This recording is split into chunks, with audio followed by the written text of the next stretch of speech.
ኢብራሂም አለይሂ ሰላም ሞታፋፍ ላይ ሆነው መለከል ሞት መጣሉ። ከዛ ነገራቸው ሊገላቸው እንደሆነ ወደ አኺራ ሊወስዳቸው እንደሆነ አሳወቃቸው። ኢብራሂም አለይሂ ሰላም ምን አሉት? ያ መለከል ሞት አንተ መለከል ሞት ሆይ هل رأيت خليلا يميت خليلا تو الله ወዳጄ ነህ ይላል።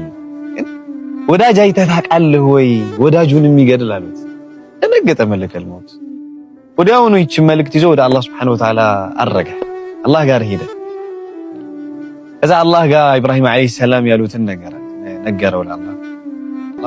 ኢብራሂም አለይሂ ሰላም እንደዚህ ብሏል፣ ስሞት አቅርቧል ሲለው እንደዚህ ብለህ መልስለት አለ አላህ።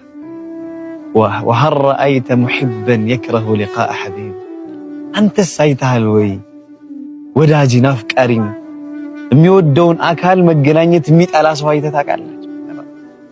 ወድሃለሁ ይላል እኔን ለመገናኘት ግን እየጠላ መለከል ሞት አሁንም ቶሎ ብሎ ወደ ኢብራሂም አለይሂ ሰላም መጣና አላህ ያለውን ሲነግራቸው ኢብራሂም አለይሂ ሰላም ምናሉ اللهم امتني ያሉ አረ ቶሎ ግደለኝ ቶሎ ውሰደኝ።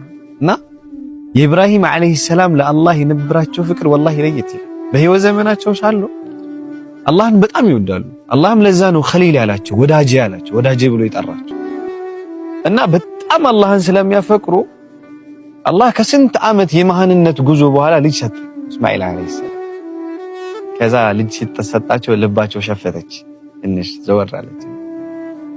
አላህም ትንሽ ክፍተትን ሲያይ አላህ ልጅህን ረዳ አላቸው። አላህ ዝም ብሎ አይደለም እስማኤልን ረዳ ያላቸው ጥራቸው ሊለክ። ከዚያም ኢብራሂም አለይሂ ሰላም ወስደው ልጃቸውን ኦሬዲ ጀምረውት ነበር። ምንድነው የሚያሳየው? ትልቅ ፍቅር እንዳላቸው።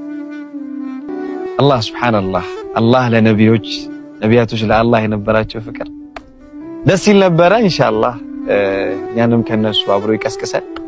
ወሰላሙ አለይኩም ወራህመቱላሂ ወበረካቱ።